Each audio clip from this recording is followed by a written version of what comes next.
com um convidado que eu não tenho nem roupa pra isso. Já já a gente vai falar dele, mas antes eu tenho um recado sobre cortes. Se você quiser ter um canal de cortes do Vênus, você pode ter. A única regra é: espera o nosso vídeo finalizar, acabar de fazer o upload e aí sim você posta o seu corte. Mas nós temos o nosso próprio canal oficial de cortes aqui na descrição, mas assiste o vídeo na íntegra que essa conversa vai ser do caramba. Eu sou a Yas e eu estou aqui com ela, Cris Paiva. Tudo bom, gente? Temos mais um recado, porque agora nós estamos com os nossos beats na Twitch.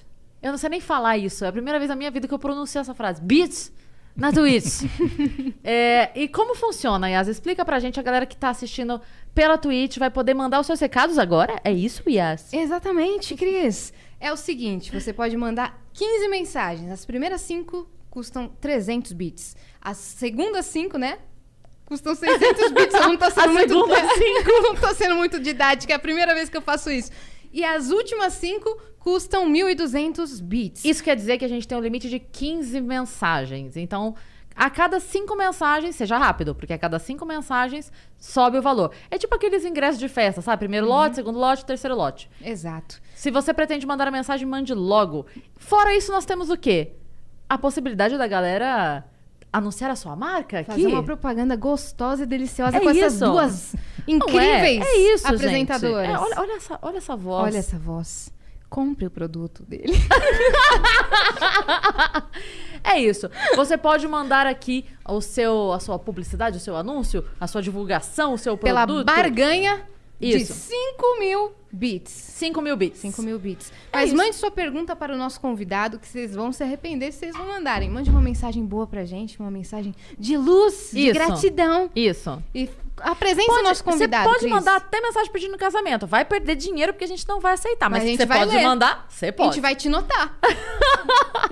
Bom, nosso convidado hoje, eu já contei inclusive lá no de Lopes que a gente foi lá gravar. Falei, eu fiquei desesperada, porque eu fui convidar ele achando que ele ia falar: se enxerga, menina! Até parece que eu vou lá bater papo com vocês. Eu falei, meu Deus! Nada a ver esse formato. Vocês estão louca? Olha pra minha cara! E ele foi um amor de pessoa, me ligou, eu não sabia nem, falei, meu Deus do céu, como é que me liga? Eu não sei, meu celular não sabe nem identificar a chamada dessa pessoa. Sabe nem falar alô. Fiquei desesperada que eu tava no ar na hora. Eu falei, meu Deus, como é que desliga o telefone na cara de Derico? Você não desliga o telefone na cara de Derico. Sensacional. Uma honra, bem? cara. Que honra ter pra você mim aqui. também. Muito obrigado. Convite carinhosíssimo feito por você, Cris. Como é que eu vou negar? Eu fui abusada, Não, que a gente você nunca tinha se falado. Nunca tínhamos nos falado. A gente se confraterniza no grupo, mas a gente nunca tinha se falado. Mas eu entendi, através do timbre da sua voz, que você... O desespero! Não, mas é muito legal, muito bom. Eu causo esse furor mesmo nas pessoas. As pessoas ficam enlouquecidas comigo mesmo. Sim. Chegou lá embaixo, tinha uma fila de fãs. Nossa. Passou assim a mão. Deixa eu pegar no seu rabo e tal. Nesse ali, nesse daqui. Sim. Bom, aí também a pessoa pode pedir o rabo que ela quiser. Lógico, exato. eu posso dar ou não. Exato, fica aí, livre-arbítrio. Arbítrio. Que maravilhoso ter você aqui. A gente sempre gosta de conhecer o nosso convidado e entender... Porque, assim, você é conhecido pela música, né? Todo Sim. mundo conhece você pelo seu talento musical e tal. Pelo sexteto. Pelo Sim. sexteto, por Que muitos começou quarteto, anos. virou quinteto, depois sexteto, depois voltou a ser Vamos quarteto. querer saber tudo isso. Pode começar de onde você quiser, porque a gente quer saber em que momento da sua vida a música chegou. Você chegou na música, a música chegou em você. O que foi que aconteceu? A primeira coisa que eu vou falar aqui é que eu tive o privilégio de, quando eu cheguei aqui hoje, ter jogado uma partida de fliperama. Lá no nosso lounge. Porque Nosso vocês lounge. no lounge tem 2 máquinas de fliperama. E uma delas é o Space Jam. Da qual eu realmente tive o privilégio de jogar durante muito tempo. Então, voltei à minha origem de gamer da época minha, né? Que era de fliperama, que não existe mais. E aquilo me causou um negócio de uma Nostalgia. não melancólica, mas uma nostalgia boa, bacana, assim. Então eu queria externar a todos aqui presentes que essa é uma sensação muito gostosa de se ter. Você foi direto lá, né? Puta, eu não fiz outra coisa. Porque tava todo mundo meio nos seus afazeres, lá, não sei o quê. Eu fiquei quieto e tal. Aí eu vi a máquina, eu falei, precisa pôr ficha? Ele, não, imagina, é só apertar. Pô, a hora que ele apertou, saiu a bolinha, eu falei, Nossa, aí brincou. dá licença. E comecei a jogar e me resgatou ideias de faculdade, cursinho. Isso eu tô falando, eu tô com 54 anos, eu tinha 17, 18, faz 37, 36 anos. Então é uma época muito bacana de lembrar e que não tem muitos argumentos para lembrar. Então a máquina de fliperama foi um argumento para eu lembrar dessa época. Foi uma época muito legal, muito bacana, que eu tocava, produzia outras coisas, né? Tocava com um monte de gente diferente das de hoje, Arrigo Barnabé, Itamar Assunção, fazia parte de projetos de música que hoje não existem mais, Lira Paulistana, os projetos que tinham não aglomeração, mas de junção de ideias de música e de projetos e de coisas assim, que são muito... que fizeram história. Né? A partir disso, criou-se outros nichos de música, outros grupos, até gente que de lá começou a ser músico, que partiu dali para se tornar profissional e tal. E eu era moleque, cara, eu era muito moleque. Então, tudo isso me lembra. A maquininha de fliperama. Ai, Te levou para outra época. Puta! Caraca, o nosso lounge é muito gostoso ali embaixo. É pra deixar você à vontade. Não, e eu tava mesmo. preocupada porque eu tava aqui em cima já. Eu tava gravando uma você outra mandou, coisa, eu tava aqui em cima terminando. E a diferença do tempo daí a chegada do seu foi coisa de 2, 3 minutos. Eu tava estacionando, eu vi ele chegando. A hora que você desceu, eu tava jogando. Foi. Sim. E eu tava preocupada, e aí a minha filha tava lá embaixo, eu falei, tô terminando aqui, dá uma assessoria aí, vê com o dele que se ele quer tomar uma água. Ela mandou mensagem e falou, ele já tá aqui jogando, já foi, já. Foi muito legal, cara, muito legal. Eu lembro de época de faculdade, porque assim, é uma época muito particular, né, a época da faculdade. Você vê os filhos, eu tenho 2 filhos, tenho um neto, sou avô, né? Então você vê os moleques hoje, a relação deles com a faculdade é uma coisa diferente do que era da nossa época, né? As faculdades eram diferentes, as coisas eram diferentes, né? E aí você relembrando isso, você tem um parâmetro, mesmo que seja momentâneo, mas você tem um parâmetro do que era, cara, de como você se sentia na época. Pô, eu jogando aquela máquina hoje foi demais, cara. Eu falei, puta, bicho, olha eu aqui jogando. Olhar pro lado, ver se tinha meus amigos, se a galera tava lá. Aí você começa a lembrar dos amigos, quem eram os caras, com quem que você lidava. Muito legal. E você falou que nessa época você já estava envolvido com a música. Pô, eu sou envolvido com a música desde os 5 anos de idade. Eu tenho 49 anos de música e 45 anos de profissão. Eu me tornei profissional da música com 9 anos de idade. Caramba, foi a primeira coisa que eu fiz profissionalmente com música, eu tinha 9 anos de idade. Tocando o quê? Flauta doce. Foi o primeiro... Porque assim, eu sou de uma família de músicos, todos pianistas. Então eu tive já era tipo os deuses, né? Já dizem que o seu destino já está traçado. Tal. Então eu ia ser pianista, não tinha como, né? Só que eu assoviava com 1 ano de idade. E eu sou o mais novo da família. Então minha mãe me via assoviando e falava assim, o Deriquinho e tal. Olha, sabe, ela sabia onde eu estava, porque eu ficava assoviando o dia inteiro. Ela, o Derico tá lá em cima, o Derico tá no banheiro, o Derico tá tomando banho, o Derico tá... Imagina um bebê de 1 ano assoviando. Eu assoviava com Gente, 1 ano. que maravilhoso, E meu filho... você tinha um GPS. Sim. Toda criança deveria vir com um GPS. Exatamente. E o meu filho também. Meu filho começou a assoviar com 1 ano de idade. Mas não é coisa, puxa, que talento. Não, é uma facilidade que você tem e aí você pode ou não desenvolver. E aí a minha mãe, sábia, né, Dona Mercedes Matar, pianista, né, através dela é que a família se colocou na música, porque meu pai não tinha nada a ver com isso, era economista. Ele que financiava, né, e minha mãe que... a família Matar que... a família Matar, a gente tem o Pedrinho Matar. Pedrinho Matar é meu tio, é irmão da minha mãe. Minha mãe lembrou dele quando falou que você vinha aqui. Ela falou, Pedrinho Matar é tio dele. É meu tio. E aí toda a família é pianista, né? Até o tio, o irmão da minha mãe, todo mundo. E aí a minha mãe me deu uma flauta doce. Ela falou assim, o Deriquinho, bem que podia tocar um outro tipo de instrumento, tá? Vamos experimentar, já que ele assovia e tal. E me deu uma flauta doce, que é um apito, na verdade. É uma extensão do assovio. E eu cheguei da escola um dia, isso eu também me lembro perfeitamente, porque eu cheguei da escola, tinha 5 anos. eu tinha uma flauta dormindo no sofá, assim, um instrumento parado ali, de plástico ainda, umas flautas bem rústicas, assim, mas uma flauta. Eu fiquei até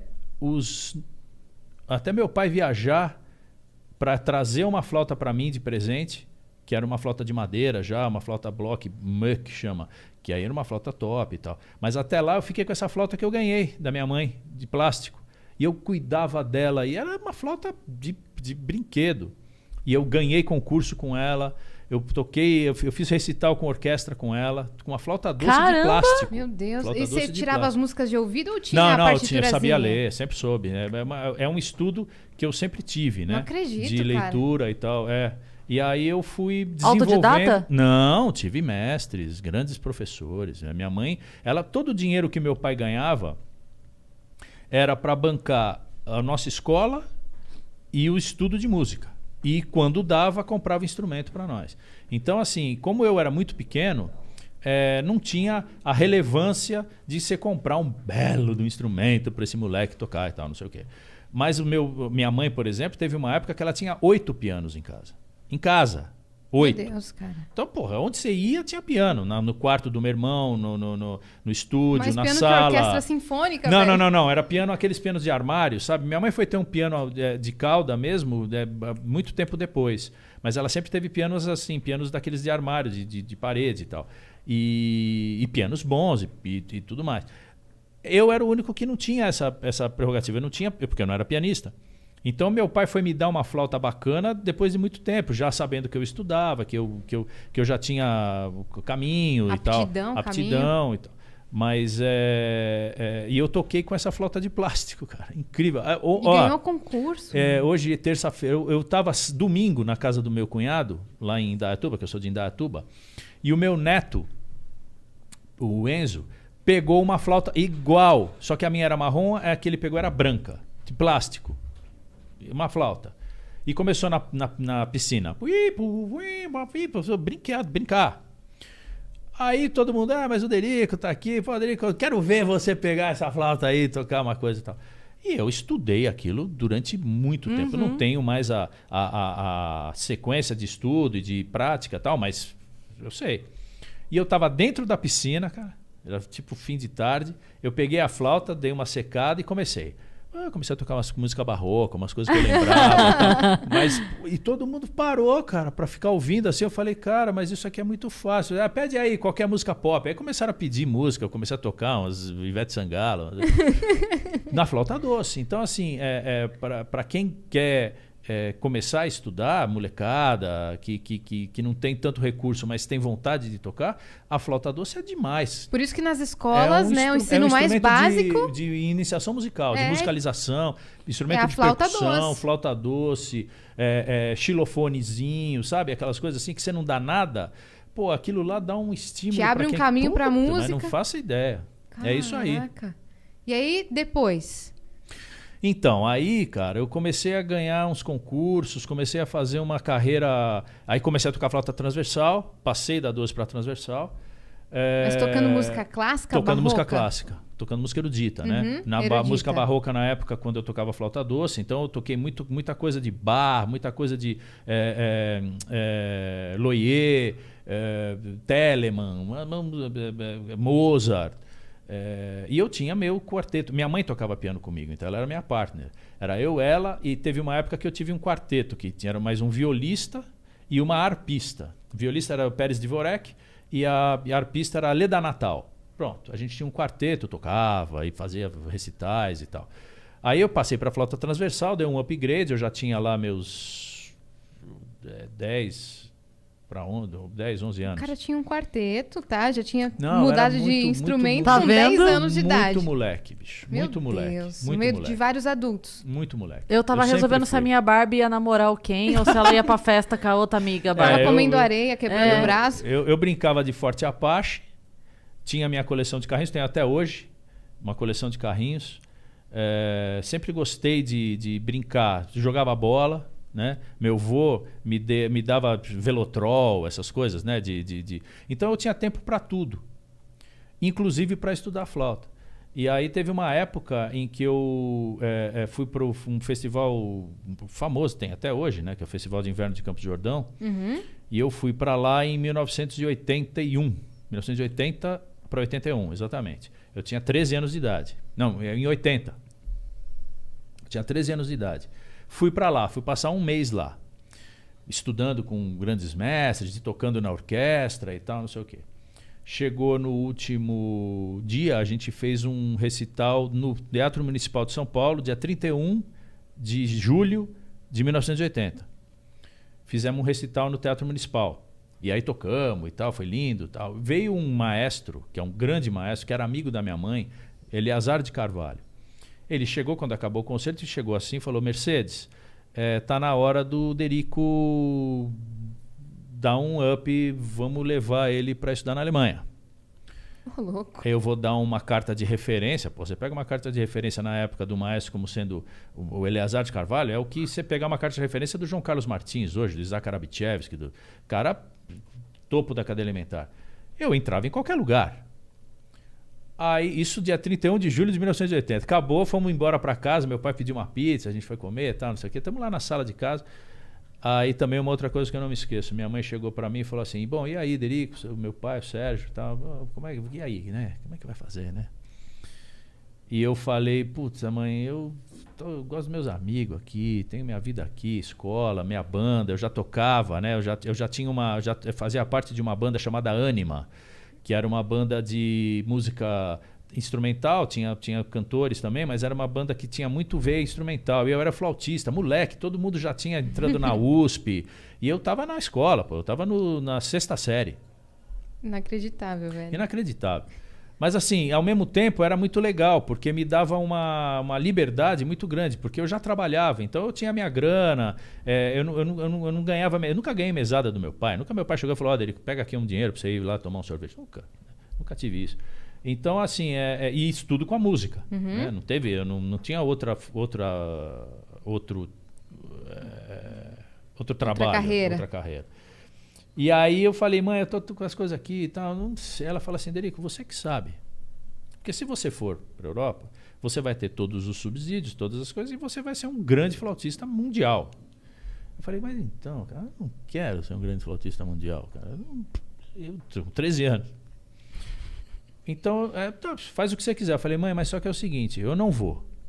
Mas eu prometo para a senhora que eu vou me tornar um músico famoso aqui no Brasil. A senhora vai ouvir muito falar de mim. Tocando música, tocando flauta. Eu vou ser um grande flautista no Brasil. E aí a minha meta era tocar na banda do Caetano Veloso. Eu falei assim: puta, para mim o sucesso era tocar na banda do Caetano Veloso. E eu estudava 7 horas por dia. Assim, coisa insana. Ao mesmo tempo jogava bola, namorava e tal. E aí comecei a tocar sax, passei pro sax. Como é que você passou pro sax? Então, porque era uma questão de mercado. Ninguém procurava um flautista pro que eu queria. Daí tinha o jazz, tinha blues. Ou eu ia continuar na música erudita, que estava muito legal. Ou se eu quisesse realmente tocar na banda do Caetano Veloso, eu tinha que pular o muro da música erudita e tocar música popular também. Não só pular o muro e acabar com tudo. Não, eu ia abrir uma porta no muro, ia tocar, transitava, voltava para a erudita, eu tocava popular e tal. E isso me impedia, porque a flauta não era um instrumento muito requisitado, né? Não tinha uma sedução como tem o sax, né? E a digitação, a coisa de você passar para cá, é muito... A embocadura não, mas o resto é de sossegado. O início de Chega de Saudade é flauta, não é? Então, depende do... Sim, mas tem canções que... Tem gravações que é com voz, mas tá. tem a introdução pode ser de flauta. Então, Sim, tem. Bastante coisa na MPB dessa época... Tinha flauta. De jazz, tinha Hubert Law, tinha muita gente. No rock and roll tinha o Jethro Tull, que tocava, o Ian Anderson tocava flauta, no rock. Então eu tinha uma vertente que poderia sim a flauta ser usada. Mas no Brasil não era uma coisa muito... Tinha o choro. Não era aclamada, né? Aí eu falei: quer saber, eu vou começar a tocar sax. Aí comecei a tocar sax, eu tinha 15 para 16 anos.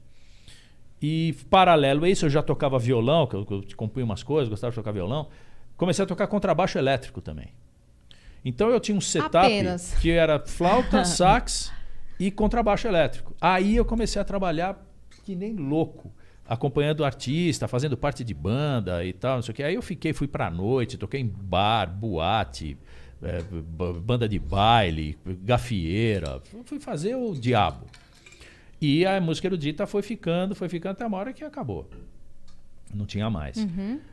E nesse momento, eu casei. Porque eu casei... Com quantos anos? Cedo. Eu casei cedo. Casei era umas 7h30 da manhã, mais ou menos. Não, eu casei novo. Eu tinha 21 anos. E quando eu casei, eu tinha lá, dava minhas aulas, minha mãe tinha uma escola e tal. E eu tocava na noite. Eu era músico da noite. Sim. Só que eu tinha a minha bagagem de música erudita. Aí um dia eu tô sentado em casa, isso 2 anos depois, eu entrei no jogo com 23. Novão também. Novaço. Muito. Eu fiquei 28 anos lá, eu saí de lá, eu tinha 50 para 51. Exatamente. Novo também, cara. Sim. Você ficou mó tempão Eu lá, fiquei- fez uma carreira e ainda tava com 51. Eu tenho mais tempo de Jô Do que sem Jô. do que sem Jô. É. Exatamente. É isso aí. E aí, um dia eu fui para a escola, tinha um recado. O maestro Edmundo Villani Cortes te ligou.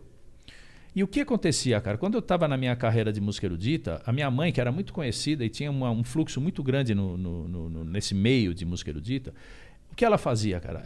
A gente tinha um repertório e eu tinha muita coisa que eu tocava de músicos brasileiros, compositores brasileiros.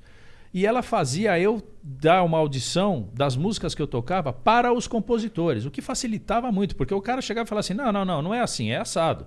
Né? A mesma coisa que você chegar para Mozart, tocar uma música para ele e falar, não pensei nisso, eu pensei assim. Pô, você vai tocar Mozart como ninguém nunca tocou.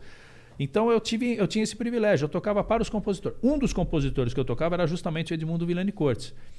E ele era o pianista do então Quarteto 11/6, que foi o primeiro ano que o Jô entrou, eu entrei no segundo ano. O primeiro ano que o Jô fez era um quarteto, era o meu maestro Edmundo, o Bira, o Miltinho e o falecido Rubinho, que era o guitarrista, que não falava nada, o barbudão. Sei. Isso era em qual emissora? No SBT. No SBT, tá. Aí eu cheguei para dar aula, tinha um recado, o maestro Edmundo te ligou. Aí, não tinha celular, era recado mesmo, né? E aí eu liguei pra ele, eu lembro até hoje o número do telefone, cara. Olha que coisa. Você tá brincando? Cara. Juro, 203 Ele 8808. ligou pra ele e ligou pra Cris Paiva. Ele Exatamente. não mudou. Tá Eu só vendo? liguei pra 2 pessoas. Em toda a minha vida. E aí eu... Qual era o número? 203 8808. Meu Deus. Puta, não esqueço, cara. Não esqueço. Aí eu liguei, falei, maestro, tudo bem? Tudo bem, Roderico? Tudo bom? Tudo bem? E tal. E aí contou uma história pra mim. Pô, você sabe o programa do Jô? E, eu assisti a minha mulher grávida do Felipe, meu primeiro filho, e eu sentado no sofá com ela, vendo o programa que eu via de casa, e falava assim, naquelas TVs Telefunken, RQ, Colorado, de tubo, que o Cid Moreira tinha uma parte amarela, uma parte azul e uma parte verde. Era a TV colorida. Puta, incrível, né? Meu? Imagina. Cara. Aí eu falava assim, sabe quando que eu vou entrar sabe quando que eu vou ter um trabalho desse? Nunca. E a minha mulher grávida olhava para mim e falava, Derico. Eu falo, mas olha só, cara. É um quarteto de música instrumental que faz parte de um programa de um cara que é formador de opinião, topo da cadeia alimentar. A USBT tem uma orquestra que esses caras fazem parte. Então, cara, é muito simples você de um quarteto virar um quinteto ou o que quer que seja, porque eles vão atrás de um soprista, de um trompete ou de um sax ou de quem for, de dentro da emissora. Pô. Por que eles vão Já tirar tá lá, né? Não tem cabimento. E outra, os caras têm 45, 50 anos de idade, eu tenho 22. Imagina. Nunca trabalhou na TV? Não, mas nem... Bom, mas puta, que trabalho legal, né, que seria, porque, pô, tem fundo de garantia, 13º, salário fixo, férias, pô, cesta básica. Visibilidade. Pô, ticket restaurante. Aí, cara, nesse dia o Edmundo me ligou, fui lá, ele falou assim, você não quer fazer um teste pra mim? Eu falei, Edmundo, quando? Ele falou, não, agora vai acabar o ano que vem, quando a gente voltar, que vai entrar em férias, eu ligo pra você e você vai lá e faz um teste. Eu falei, pô, mas não tenha dúvida. Agora, por que você não falou com o teu filho? Porque era o Ed Cortes, que é o filho dele, que era saxofonista, tocava comigo nessa banda Anima. Eu era o flautista e o cara era o saxofonista. Ele falou, pois é, eu falei com o Ed, mas ele não quer. Ele falou que não, que ele tá pensando em fazer uma outra coisa, quer viajar para Florianópolis. Ele falou assim, fala com o Derico. Mas eu falei, mas o Derico é flautista. Ele, não, tá tocando sax também agora, tal. Ele já faz um tempo que ele tá estudando e tal, não sei o quê. Fala com ele. E outro, ele é meio bobão, o João vai adorar ele usa trança e tal, não sei o quê. Ah, você já usava a trança? Já. Aí eu falei, pô, que honra, muito obrigado, né? E foi, passamos Natal, Caramba. passamos Ano Novo e tal, e eu com aquele negócio na cabeça, porra, meu teste no jogo, cara. Tá. Aí chegou um dia, o Edmundo ligou e falou assim, Derico, segunda-feira, me ligou tipo sexta, você pode ir lá gravar na Vila Guilherme, lá no estúdio do SBT? Eu falei, posso, tô lá. Puta, aí, bicho, passou o fim de semana, eu cortei o cabelo, falei, eu vou nesse lugar, eu vou fazer. Só que era um teste, pô. Eu fiquei imaginando. Se é um teste, imagina quantas pessoas, tipo fila do Bozo, né? Aí eu cheguei pra gravar na Vila Guilherme. O que você levou? De manhã, minto. De manhã, na segunda-feira, estourou a bolsa da minha mulher. No dia. No dia. Aí a gente já tava com tudo armado, bolsinha, tudo, não sei o quê, porque tava meio que na iminência de rolar mesmo, né? E eu, cara, era um músico de noite. Então eu não tinha plano médico, eu não tinha muita grana para ficar pagando. Então, por exemplo, o esquema pro Felipe nascer era assim: o irmão da minha mãe, que o único que não era músico, que era o Dr. João Augusto Matar, ele era chefe da UTI do São Luís. Então, fomos para São Luís. Já estava no Vasco. Uhum. O médico da minha mulher, Dr. Bento de Toledo Rodovalho, é um irmão, até hoje, meu irmão querido. Também você vai fazer tudo. Então, estava tudo meio no Vasco, assim. E eu ia assistir a operação. Já estava armado e tal. Só que teve a coisa. Então, estourou a bolsa, eu peguei o carro, levei a minha mulher. E falei pro Bentão, pô, eu vou gravar o João Zimei. Ele, pô, eu sabia, uma hora ia rolar, porque eu não vejo o saxo, eu não vejo o instrumentista de sopro lá. E eu ficava pensando, pô, o Dericão. Eu falei, bom, eu vou lá fazer o teste, né, cara? Mas assim, cara, eu queria ver o Felipe e tal. Eu queria ver nascer, ele não sabia o sexo, inclusive. Ele falou, cara, vai com calma, vai lá, faz deixa a tua mulher aqui, cara, vai lá, grava e volta que vai dar tempo. Ficou 12 horas em trabalho de parto, minha mulher. 12 horas, ela entrou meio-dia, meu filho, não, 13, nasceu às 1h05 da manhã. Aí fui no SBT, parei o carro, vamos gravar, tal, não sei o que, começou. Já tinha um terno pra mim, fui na maquiagem, já fizeram a minha trança, tal, não sei o que, eu falei, cara, tá muito estranho isso aqui. Cara. Esse teste aqui... Que teste é esse? Aí fui lá e gravei. Eram 3 programas que iam ao ar. Eu falei, cara, isso não é um teste. Mas, ao mesmo tempo, fui lá, fiz os 3 programas, acabou a noite da segunda-feira, desceu o Jô com a Dileia Frati era a diretora do programa, o Max Nunes, o Wilton Marques, desceu toda a galera assim. Pô, que legal, pô, você é bacana. Porque eu fui lá, fiz tal, o que era pra fazer, toquei, dei uma certa jovialidade ali ao grupo e tal.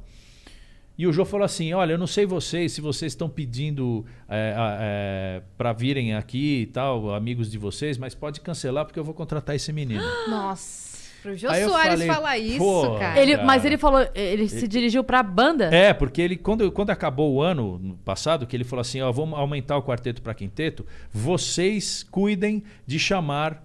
Pra teste, amigos, né? De vocês pro teste. Tá. Trompetista, trombonista, saxofonista. Tá. E o Edmundo foi chamar o filho. E o filho não quis, ele me chamou. Aí E o Bira deve ter chamado o Prequeté, o Rubinho chamou o Jericó, e todo mundo que trabalhava no SBT. Sim. É muito mais fácil. Eu era o único de fora.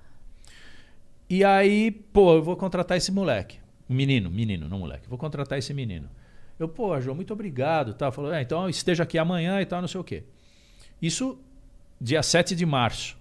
Seu filho nasceu... Meu filho nasceu às 1h05 do dia 8 de março, né? O Dia Internacional da Mulher. Aí voltei fiquei lá um tempo, porque tinha uma coisa de um trâmite burocrático que tinha que fazer no dia e tal, e me deram a carteirinha provisória da Golden Cross. Puta, eu cheguei no hospital esfregando a carteirinha, falei, agora eu vou pagar tudo isso aqui. Isso aqui não vai mais ser de graça. Brincando, né? Mas eu saí de lá com uma capacidade de profissional que eu nunca imaginei que seria possível isso para um músico brasileiro profissional. E aí fiquei, durante um tempo, trabalhando com cachê. Ganhava em dinheiro.